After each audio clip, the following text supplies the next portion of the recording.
Jesus is that when the disciples come to him tired, he does not say, go away from me and get yourself together. Come back and then I can use you. He says, come away with me. My 38-year-old cousin, 38, 4 small children. The day is coming and you don't know the day or the hour. Neither do I when we're going to have to stand before him and give an account for how we handled what he had entrusted to us. I'm asking you tonight, how are you handling your assignment? Because young women, if you think that you're young because of your age, listen to me. If you're 20, but you only have till 30, you're pretty old. If you're 50 and you're gonna live until 100, then you're pretty young. Age is just a number, my friend, and you and I cannot qualify young or old based on our birth date. It's based on our death date, and since we don't know when that day is, that I implore you, sisters, by the mercies of God, to walk in a manner worthy of the calling by which you have been called.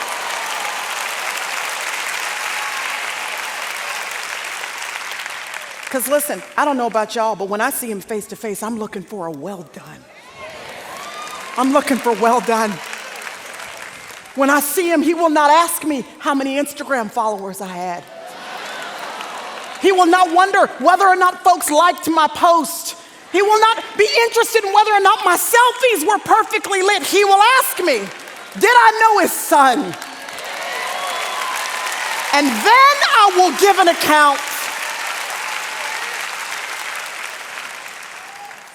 So the disciples, they come and they give an account to Jesus. I wondered if there was a recipe for effective ministry. Because if these guys were willing to come and look Jesus in his face and give an account, I figured there might be a recipe for us for effective ministry. I'm interested. Anybody interested? There are 3 ingredients to the recipe. Luke chapter 9, verse 1, it says, he called them. He called them. And his calling superseded any personal ambition that they had. They laid down whatever they were going to do because they heard the call of God beckoning them to do something else. The beautiful thing about that entire picture is that all of the glory of God the Father, all of the glory of heaven was packaged in human flesh. Jesus wanted so much, God the Father wanted so much to make sure that he could speak and so that humanity could hear that he left his throne in glory, put on flesh so that the disciples could hear his call. And in the same way, he has given us the Holy Spirit so that each and every one of us have the privilege to hear the calling of God on our lives. The conviction, the unction, the pressing, the fire that is shut up in your bones, sending you in a particular direction. Heed the call of God on your lives. Then they were not just called. I love so much that before he skips to the 3rd ingredient in the recipe, sending them. I love that before we get to the 3rd one, there's that 2nd one. He did not just call, but then he gave them power and authority. It means that what he was calling them to do, he was simultaneously equipping them with supernatural power to be able to pull it off. So it's good news for anybody in the room that you feel like you've got a dream that is way over your head. You've been called to do something you don't have the money for, you don't have the time for, you don't have the patience for, you don't have the gifting for, you don't have the talent for, you don't have the connections for. The good thing and the great thing about our God is that he does not call people who are already equipped. He calls you. And then for the people that say yes, he equips them with what they need for the calling.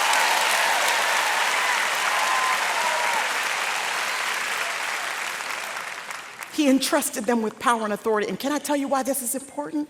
This is important because in order to accomplish supernatural tasks, you have to have supernatural capacity.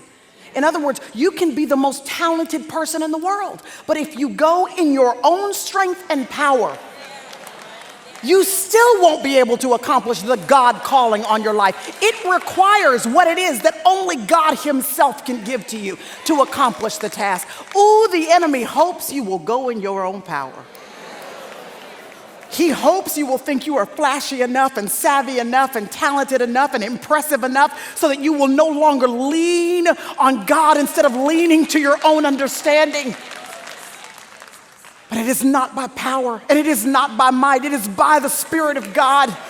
And some trust in horses, other folks trust in chariots, but not us. We trust in the name of the Lord our God. So he called them, and then he entrusted them. He gave them some treasure, and then he sent them. He's the one who did the sending. Resist the urge to send yourself. To do something that it is not yet time for. Because just as important as our calling is, that is equally as important as the timing is in which that calling is outworked in our lives. And if you go too soon, you might, if you give birth too soon to that which God is trying to produce through you, you might abort what it is that he's trying to accomplish in you. The spiritual backbone, the fortification that he was trying to establish in you so that you could handle the spotlight when it hits you. Because listen, that spotlight that you may be craving, if it hits you and you have no character, it will burn you to a crisp.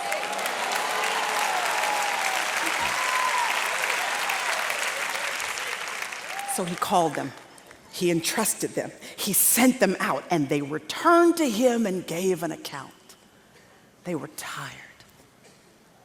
The disciples had been given it everything they had. And I know there are some of you in the room and you would admit that you haven't done it perfectly, but man, you've sure been purposeful. You've been intentional about this marriage. You've been giving it everything you've got. You've been intentional about that teenager. You've been giving that kid everything you got. This toddler that has this specific bent or this specific issue that you've been doing everything you can, going to see every expert that you can, reading everything that you can to be the best that you can. As a mother, single mother, you've been giving it everything that you've got, working the jobs that you've got to work to keep food on the table. You've been giving that business, that ministry, that endeavor, everything that you have, and you, the disciples, are tired. The good news about Jesus is that when the disciples come to him tired, he does not say, "Go away from me and get yourself together. Come back and then I can use you." He says, "Come away with me." In other words, listen, the cure for your exhaustion is intimacy with Jesus. That's the cure, y'all. I'm saying, I agree. Take the holiday, take the vacation, tell them you need a little sabbatical. You got to step back for just a little bit. You need a little margin in your life. Take the holiday, but don't take a holiday from Jesus. Don't take the sabbatical from your relationship with the Lord. Prayer shouldn't exit your schedule because these are your rest days. You still need to be the deer that pants after the water. Your soul has still got to be replenished and can only be replenished when you have intimacy with him. And you're trying to figure out, Lord, you told me that I was going to be replenished. You told me that I was going to be refreshed. You told me that you had something that you wanted to give to me. Why would you take me here to this place where I'm being pressed down by a multitude of issues and concerns and frustrations? There's something overwhelming me that is bigger than what I feel like I have the capacity to handle. Why would you bring me here? This tells us that the story of the feeding of the 5,000 is not just about the 5,000. It's also about the disciples. It's not just about the multitude getting fed. It's about the disciples being fed physically, spiritually, emotionally. And it tells us that the 5 loaves and the 2 fish are the gift to the multitude. But it's the multitude that's the gift to the disciples. Because the multitude is what's going to make them have to finally open up their drawer, pull out the treasure that they would have otherwise ignored, place it in the hands of a multiplying master who's going to show them what it looks like when he takes their little bit and makes it a lot. There is no replenishing like watching God multiply your loaves and fish. At TBN, our mission is to use every available means to reach as many individuals and families as possible with the life-changing gospel of Jesus Christ. Thank you for helping make the gospel of grace go around the world. Without you, we couldn't do it. God bless you.